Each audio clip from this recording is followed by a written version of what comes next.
This interview is from Chat City, Preston FM's mid-morning magazine show, live weekdays from 10 till noon. And my first guest has now joined me in the studio, and it's nice to welcome into the studio Simon Duringer. And I think I got quite close to the surname there, close. Simon, did I?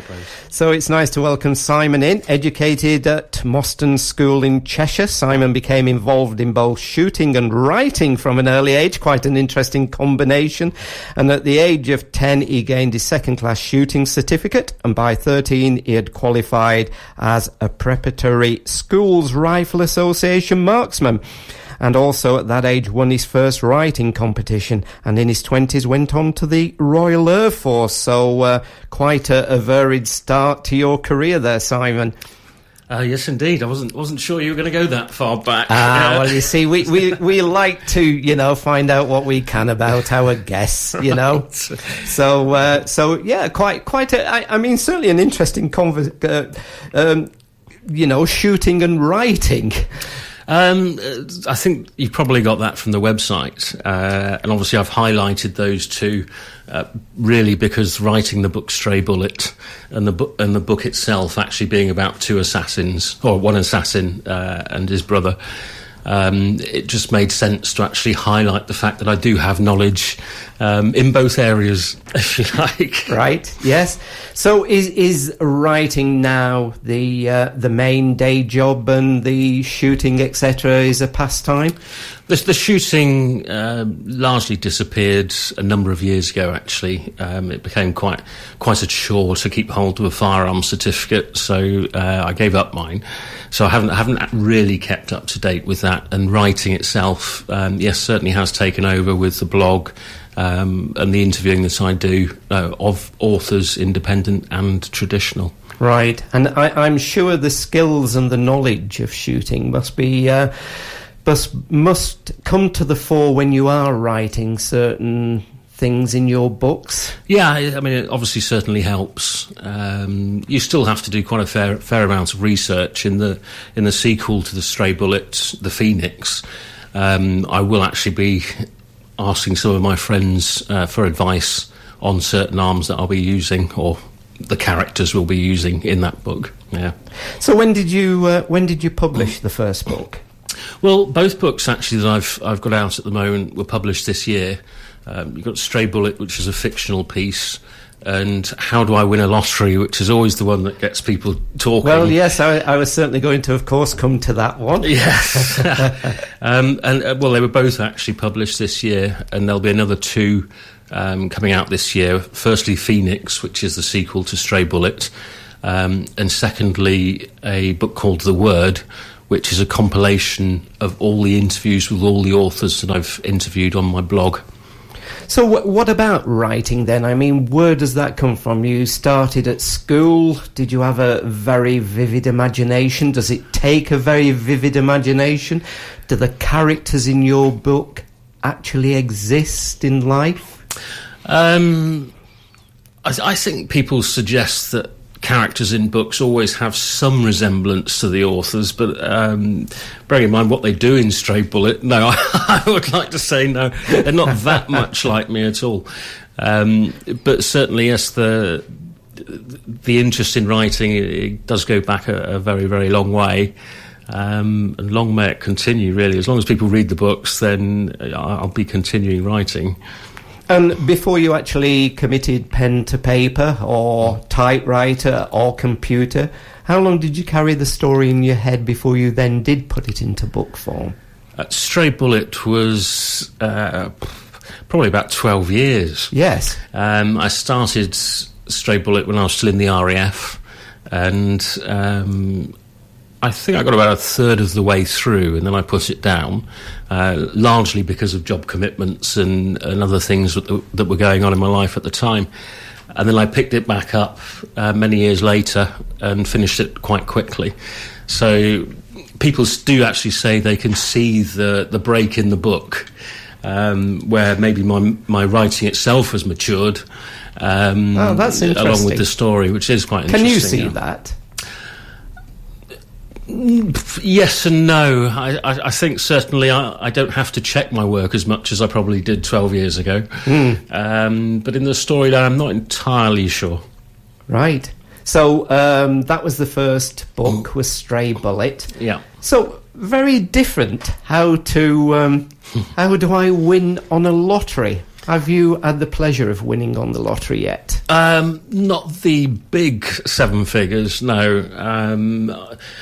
What I've actually done, where the book comes from, is largely from work, actually. I was asked to get involved with IT, and I wanted to do something out of work that interested me, to learn more about IT and spreadsheets and analysis and this sort of thing. And this was many, many years ago. So I chose the lottery and set up a website so that people could see what I was doing. The website was awful, but very successful. I then invested in a new website which analysed 6 different lotteries around the world. And because it was so clean and nice, nobody liked it, because they thought it must be a scam by the National Lottery or something. It couldn't possibly be a fly-on-the-wall site. And it did receive a lot of spam. So I eventually had to close the site down. Yes. And I wanted to carry that knowledge forward, or just really make a mark in history somewhere to say, look, I spent a lot of time doing this. Yes, I do win money on quite a regular basis when I play. I don't play all the time, and I suggest other people don't play all the time. But no, I do quite well out of it, yeah. Right. Just quickly looking through the book as we're talking, it's quite interesting that the largest lottery win, so when the book was published, 2005, was 27.6 million in the Italian National Lottery. It's probably way higher than that now. Wow. I mean, the Euro Millions, you've got hundreds of millions that get won on the jackpots. The analysis that I did looked at 6 different lotteries, and the results of the analysis that I got back were actually pretty much what I expected to get, apart from, interestingly, in the Spanish lottery. The Spanish lottery? And the Spanish lottery was, well, let's just say, different. So whether that's because in El Gordo, which is actually the biggest European lottery, they do actually draw from a barrel. They hand draw tickets still. Right. Whether that's puts all the figures out, I don't know, but it was quite interesting to find one just way out on its own there. So what is the average then when it comes to Mr. Joe Public in winning the biggest prize in the lottery then? Well, before I got involved in analysing the lottery, I think I went 15 years without winning £10. And since then, I think in the following 2 years, I won about 150 times of various different prizes. So if people were as unlucky as me to start off with, then probably £10 or £70.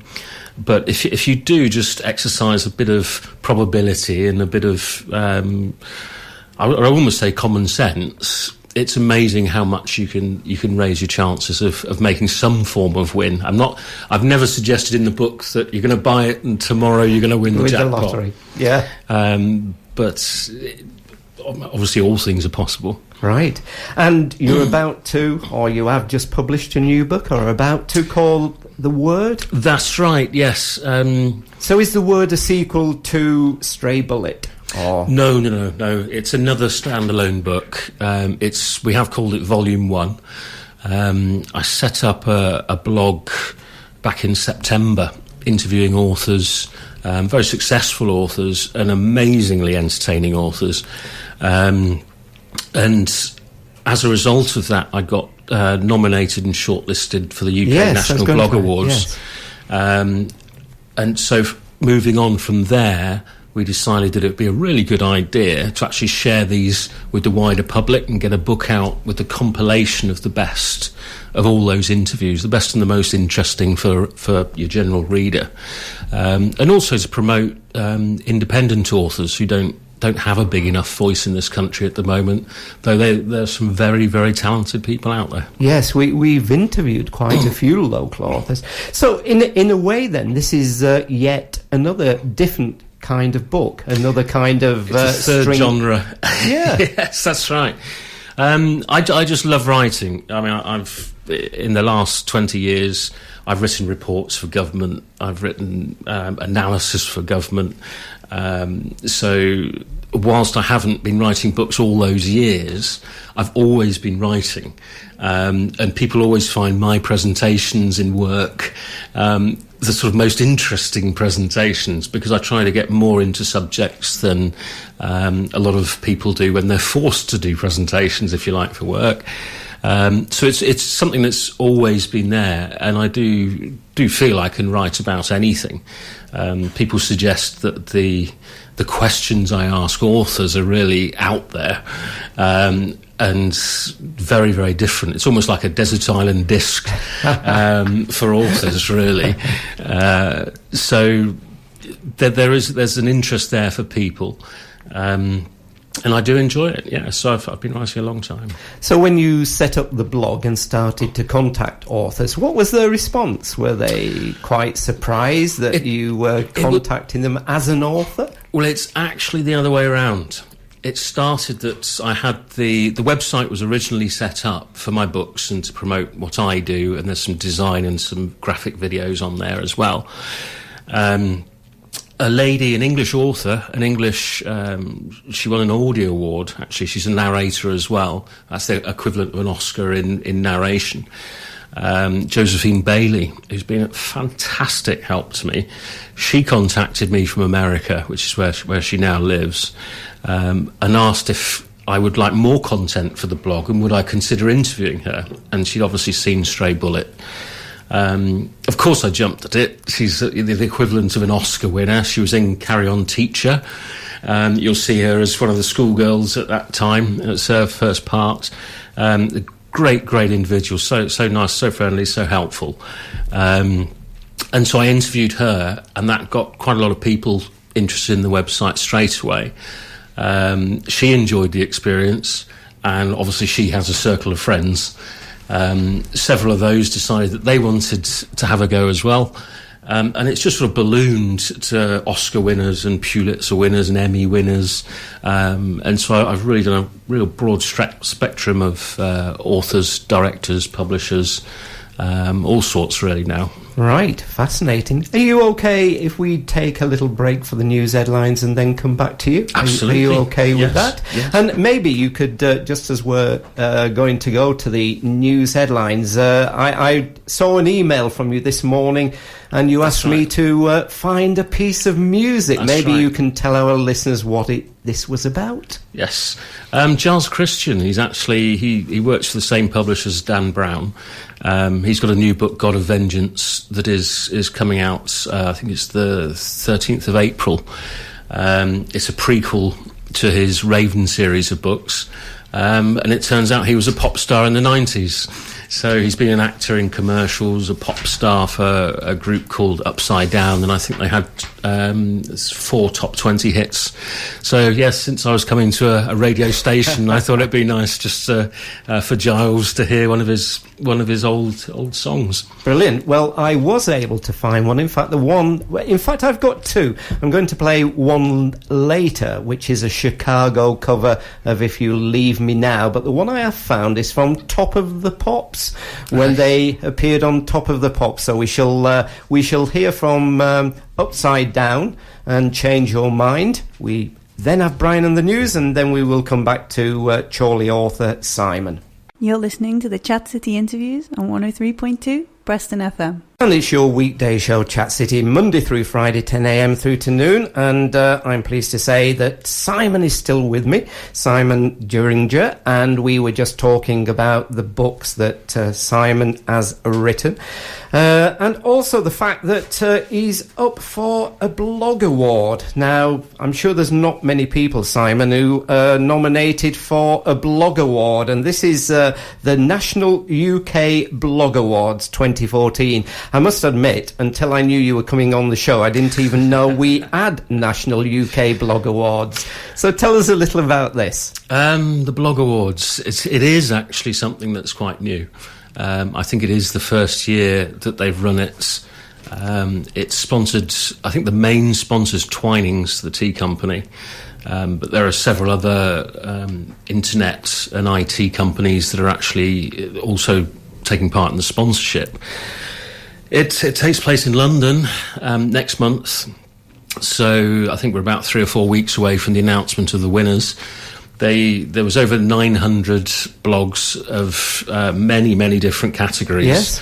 I'm down for the art and culture category, so I've been shortlisted with, I think it's another 9, so I think it's the top 10 go forward to the finals, and then obviously in March we get to hear do we win, and then there's a bit of a knees up, if you like, in London. Where there'll be sponsors, and of course it's everybody hopes to get a sponsor of one sort or another, and it's an opportunity, I think, for bloggers to do a bit of networking themselves and meet potential sponsors for their sites. And what was the criteria then for the nomination? I don't know. I don't think there was one, to be honest. Did they actually read the blogs and then yes. put your name forward? Your name gets put forward, and then it's put to a vote. So the voting, I can't remember how long the voting went on for. I think it was about a week. So they summarised all the different blogs on one site, giving everybody an opportunity to come in and vote. Obviously, you can only vote once, and that's how it was shortlisted. And then I think the panel consists of industry members who now take the next bit forward. So the voting aside, they'll look at what you do, who responds to your blog. Do you get comments? How many page hits do you get? What's the subject matter like? What's the website like? Is it clean, or is it, full of spam? Right. And all that sort of thing. So again, with the diverse books that you've written, here's something else that is different, a nomination for the National UK Blog Awards. Indeed. 2014. And we were talking earlier about lots of authors out there, lots of very good authors, and we've had quite a few here on Chat City. One of the big things that often people talk about, though, is how difficult it is then to get the books published. Have you found that difficult scenario? Well, there's obviously the two routes. There's traditional publishing, and there's the independent side of publishing. So my books are actually self-published through choice. I've not sent in to any traditional publishers, so I don't know what the feedback would be, to be perfectly honest. There's different. Well, there's a bit of a revolution actually in publishing going on at the moment. The traditional publishers are trying desperately to keep up. Independently published authors are really making their mark now. I think it's about 30 out of the top 100 Amazon books are generally by self-published authors now. Well, that's quite interesting. That's very interesting. I was going to say it's quite a dent. I mean, one example, Russell Blake. He's a self-published author. He's just been on the front page of the Wall Street Journal. I've interviewed Russell. He lives in Mexico. He's written 25 books in 30 months, and most of them are bestsellers. This guy's on Time and all sorts of places, but he doesn't feel that he needs that traditional backing. Yes. I know a lot of authors, Laura Taylor, Deborah Salonen, who've actually come the opposite way and come the traditional and gone to self-published. And personally, I look at it and say, well, they can do that because their name's out there. So their brand is already created and established. It would be nice to go the other way, because the one thing I don't have the resources to do is take Stray Bullet, translate it into 15 languages, and have the marketing expertise to put it in bookshops around the world, which is obviously what the traditional publishers are really, really good at. And that's obviously why they make so much money. Right. But in terms of Amazon, which is one of the key shops these days, there's a lot of independent published books in the top 100. Great. Well, kindly you've brought 2 of the books in I have. that we can gift to our listeners. Indeed. So we have got Stray Bullet. I've got that copy right here. And also we've got a copy of How Do I Win on a Lottery? Yes. Now, certainly if you win on the lottery, please do remember me. But we have both books here. We have both books here as a giveaway. So if you would like a copy of the book, then contact us at studio@preston.fm, studio@preston.fm. We will also put this on our Facebook page, and our telephone number will gift to you when I can find out. It's right in front of me. They've moved it. It's 01772 881 001. So I shall give that out quite soon again, those details. And if you contact us, we'll draw your name out of a hat, and you can have a copy of How Do I Win on a Lottery, and the copy also of Stray Bullet is up for grabs. So there you are. So, Simon, just before you go, who's the author that you enjoy reading? Well, I've got 35 of them at the moment. Yes, I suppose maybe that's putting you a little on the spot. We've got Renee Schultz is an author who's coming through at the moment. She's been traditionally published through Barnes & Noble, and she's gone to self-publishing with 2 books, a book called Done Deal, which is her latest and covers the subject of cancer. It's an excellent book. And Bishop Street, which deals with abuse, was her last book. Both fantastic books, and worthy of a read. Martin Fletcher, who was at the University of Bradford, so a local lad, yes, who went on to win the DuPont Prize, which is the equivalent of the Pulitzer for journalism. He won 5 Emmys. He opens up in his interview about standing in the middle of a minefield with his friends literally disappearing in front of him. Real emotional stuff. He's just brought out, or recently, Jacob's Oath. Again, fantastic book, an award winner. I don't know where I start and where I finish. Timber Creek Press, Jack Hayes, Matt Lynn, all fantastic authors. Alex Cord, who was in Airwolf. Yes, you must remember that's him. Right. Yeah. He's got the Golden Boot Award as well, and a place on the Western Walk of Fame. He was one of the early authors that I had on through Timber Creek Press. Ken Farmer, Buck Stank, who run the Timber Creek.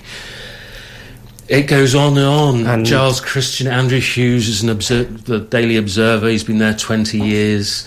And hopefully quite soon there will be some other author around the world mentioning you as being the winner of the UK Blog Awards. That would be nice. That would round off my year quite nicely. Lovely. Well, we shall follow that progress, and we'll be looking forward to seeing how it goes. So before you go, where can people find out more about you and about your books? SimonDurringer.com, which you might have to spell for them, the Durringer side of things. That's essentially where my blog is. My books are there. What's coming up is there. And there's some videos of me actually designing book covers that are there sort of to music. Right. It's quite interesting. Amazon.com, you can find my author's page. I think it's the IMDb, which is the internet's database of authors. I'm registered on there. I'm registered on Goodreads.com as a Goodreads author. So I'm all over the place. Lots of points of Google access. Durringer, and I come up on about the first 5 pages. So. Brilliant. Well, can I thank you for coming in this morning? And thank you very much. It's been nice to meet you, and good luck with the award. And I'm going to play one more track from Upside Down. I'm sure some of our listeners will remember Upside Down, and this is Chicago's If You Leave Me Now. So, Simon, as you leave me, thanks for coming in. And thank you, Hugh. We hope you've enjoyed this interview as much as we have. Why not join our Chat City family and give us a tweet at Chat City PFM.